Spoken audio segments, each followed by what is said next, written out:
मित्रांनो, आज मी पुन्हा एकदा आपल्या कमेंट बॉक्समधील पुढील व्हिडिओ घेऊन आलेलो आहे की ज्यामधून मी तुम्ही विचारलेल्या काही महत्त्वाच्या प्रश्नांची उत्तरे व्हिडिओच्या माध्यमातून देण्याचा प्रयत्न करत असतो।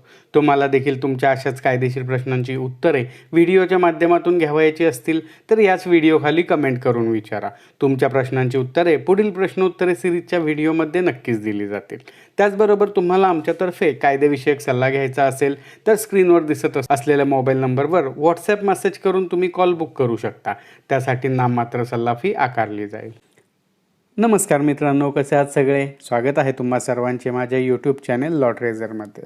पहिला प्रश्न आहे की RTS अपील निकालासाठी बंद झाले म्हणजे नक्की काय असते? बघा, कोणत्याही महसूल न्यायालयाची कार्यपद्धती आणि दिवाणी न्यायालयाची कार्यपद्धती अगदी वेगवेगळ्या स्वरूपाची अशी असते आणि प्रश्नाचे उत्तर घेण्याअगोदर RTS अपीलाची कार्यपद्धती साधारणपणे कशी चालते ते पाहणे आवश्यक आहे। सर्वात प्रथम तर ॲपिलंटने अपील दाखल करायचे असते, त्यानंतर रिस्पॉन्डंटला या अपीलाचे नोटीस काढले जाते।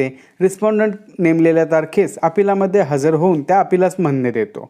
त्यानंतर ॲपिलंटने लेखी युक्तिवाद द्यायचे असते आणि मग रिस्पॉन्डंट त्याचा लेखी युक्ती दाखल करत असतो। गरज वाटत असेल तर प्रांतसाहेब त्या बाबतीत काही केस लॉज देखील दोन्ही पक्षकारांना दाखल करण्यास सांगतात आणि मग त्या RTS अपीलाचा न्यायनिर्णय केला जातो। परंतु जसे की दिवाणी न्यायालयामध्ये एखाद्या दाव्याचा न्यायनिर्णय खुल्या कोर्टामध्ये केला जातो, त्याप्रमाणे महसुली न्यायालयाचा निकाल खुल्या कोर्टामध्ये केला जात नाही। उलट महसुली न्यायालयाचा न्यायनिर्णय हा राखून ठेवला जातो आणि ज्यावेळेस न्यायनिर्णय केला जातो त्यावेळेस तो पक्षकारांच्या राहत्या पत्त्यावर पोस्टाने पाठवून दिला जातो। ज्यावेळेस अपील न्यायनिर्णय करण्यासाठी असे राखून ठेवले जाते त्यावेळेस ते अपील न्यायनिर्णयासाठी बंद केले आहे असे म्हणले जाते। पुढचा प्रश्न आहे की दावा प्रलंबित असताना दावा मिळकतीची विक्री झाली आणि त्याविषयी आपणास जर दाद मागायची असेल तर किती रकमेचा कोर्ट फी स्टॅम्प आपणास भरावा लागेल? बघा, हे तर आपणा सर्वांना माहितीच आहे की कोर्टामध्ये आपण ज्यावेळेस एखादी दाद मागतो त्यावेळेस त्या मागणीसाठी आपण एक ठराविक रकमेचा कोर्ट फी स्टॅम्प देत असतो। फरक फक्त एवढाच असतो की प्रत्येक मागणीसाठी आपण वेगवेगळ्या रकमेचा कोर्ट फी स्टॅम्प देत असतो। मग हा स्टॅम्प किती द्यायचा असतो, किती रकमेसाठी किती रकमेचा स्टॅम्प दिला जातो, दिवाणी दाव्यासाठी कोर्ट फी स्टॅम्प कसा कॅल्क्युलेट केला जातो याबाबत सविस्तर माहिती देणारा व्हिडिओ चॅनेलवर अगोदरच अपलोड केलेला आहे।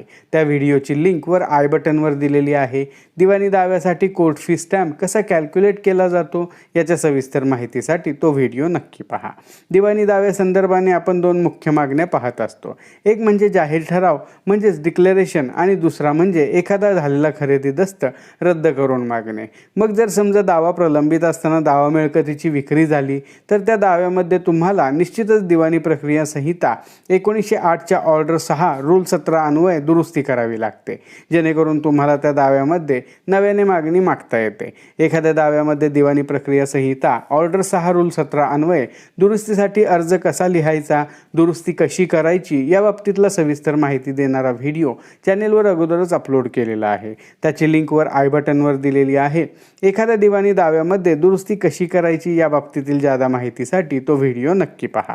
अशा प्रकारे त्या दाव्यामध्ये तुम्ही दुरुस्ती केली की नवीन दस्ताविरुद्ध तुम्ही दोन्हीपैकी जी मागणी मागत आहात त्यावर हे ठरवले जाईल की किती रकमेचा कोर्ट फी स्टॅम्प तुम्हाला भरावा लागेल। जसे की समजा तुम्ही झालेला खरेदी दस्त हा तुमच्या त्या मिळकतीमध्ये येणाऱ्या हिस्स्यावर बंधनकारक नाही असा जाहीर ठराव म्हणजेच डिक्लेरेशन कोर्टातर्फे मागत असाल तर तुम्हाला फक्त 200 रुपयांचा कोर्ट फी स्टॅम्प भरावा लागतो। परंतु जर समजा तुम्हाला झालेला खरेदी दस्त रद्द करून मागायचा असेल तर मात्र त्या खरेदी दस्तामध्ये जो मोबदला लिहिला असेल किंवा दिलेला असेल त्यावर तुम्हाला ठराविक रकमेचा कोर्ट फी स्टॅम्प द्यावा लागेल। म्हणजेच दावा मिळकतीची विक्री झाल्यानंतर जर समजा तुम्हाला त्या बाबतीमध्ये दाद मागायची असेल तर तुम्ही तुमच्या मागणीप्रमाणे त्यामध्ये ठराविक रकमेचा कोर्ट फी स्टॅम्प देणे आवश्यक राहते। पुढचा प्रश्न आहे की विहिरीचा हिस्सा नावावर आहे परंतु सहहिस्सेदार पाणी धरू देत नाही तर काय करावे? बघा, ज्याप्रमाणे एखाद्या व्यक्तीच्या नावे एखाद्या प्रॉपर्टीचा हिस्सा असतो, हिस्सा ती व्यक्ती त्याच्या मर्जीप्रमाणे वापरू शकतो, वहिवाट करू शकतो, अगदी त्याचप्रमाणे जर एखाद्या व्यक्तीच्या नावे विहिरीचा हिस्सा असेल तर ती व्यक्ती विहिरीमधून पाणी घेण्याचा स्वतःचा अधिकार बजावू शकते। एक सोपा आणि सुटसुटीत असा नियम आहे। परंतु अनेक वेळा असेही पाहण्यात येते की जरी एखाद्या व्यक्तीकडे असा विहिरीचा हिस्सा किंवा पाण्याची पाळी असेल तरीही अन्य सहहिस्सेदार त्या व्यक्तीस पाणी धरण्यास किंवा पाण्याच्या पाळीबाबत हरकत अडथळा करत असतो. मग अशा वेळेस आपणास एक प्रश्न हा पडतो की विहिरीचा हिस्सा नावावर असून देखील अमुक सहहिस्सेदार पाणी धरू देत नाही तर काय करावे? तर बघा, यासाठी अगदी सोपा असा उपाय आहे की जो सहहिस्सेदार तुम्हाला पाणी धरण्यास हरकत अडथळा करत असेल तर अशा सहहिस्सेदाराविरुद्ध तुम्ही दिवाणी न्यायालयामध्ये मनाईसाठीचा एक दावा दाखल करून मनाई मागितली पाहिजे. ही मनाई तुम्ही दोन्ही प्रकारची मागितली पाहिजे. एक म्हणजे अंतरिम मनाई की जी मनाई दाव्याचा अंतिम न्यायनिर्णय होईपर्यंत मंजूर केली जाते, आणि दुसरी मनाई म्हणजे कायमस्वरूपीची मनाई की जी मनाई दाव्याच्या अंतिम न्यायनिर्णयाच्या वेळेस मंजूर केली जाते. आणि ही कायमस्वरूपीची मनाई अनंत अशा कालावधीकरिता व्हॅलिड म्हणजेच वैध असते. असा मनाईचा दावा दाखल करत असताना तुम्हाला त्या विहिरीमध्ये पाणी घेण्याचा हक्क कसा आला हे देखील तुम्हाला त्या दाव्यामध्ये लिहावे लागेल, आणि जो सहहिस्सेदार किंवा जी व्यक्ती तुम्हाला हरकत अडथळा करत आहे त्यास त्या दाव्यामध्ये प्रतिवादी म्हणून सामील करत त्याच्या विरुद्ध दाद मागावी लागेल. आणि अशी कायमस्वरूपीची मनाई तुम्हाला कोर्टाने मंजूर केली तर निश्चितच तुम्हाला विहिरीतून पाणी घेण्यास कोणीच हरकत अडथळा करणार नाही. आता येथे एक मुद्दा हा देखील असतो की दिवाणी कोर्टामध्ये हे सर्व कामकाज चालण्यासाठी बराचसा कालावधी जातो. तसेच नातेसंबंध देखील बिघडतात.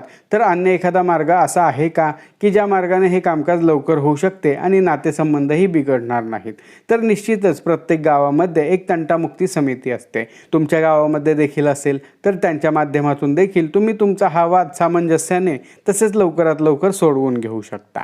तर मित्रांनो, अशा प्रकारे आजच्या व्हिडिओमध्ये आपण तुम्ही विचारलेल्या काही महत्त्वाच्या प्रश्नांची उत्तरे अगदी सोप्या भाषेमध्ये घेतलेली आहेत. आजच्या व्हिडिओमध्ये आपण येथेच थांबणार आहोत. पुन्हा भेटू अशाच एका माहितीपर व्हिडिओमध्ये. तोपर्यंत नमस्कार.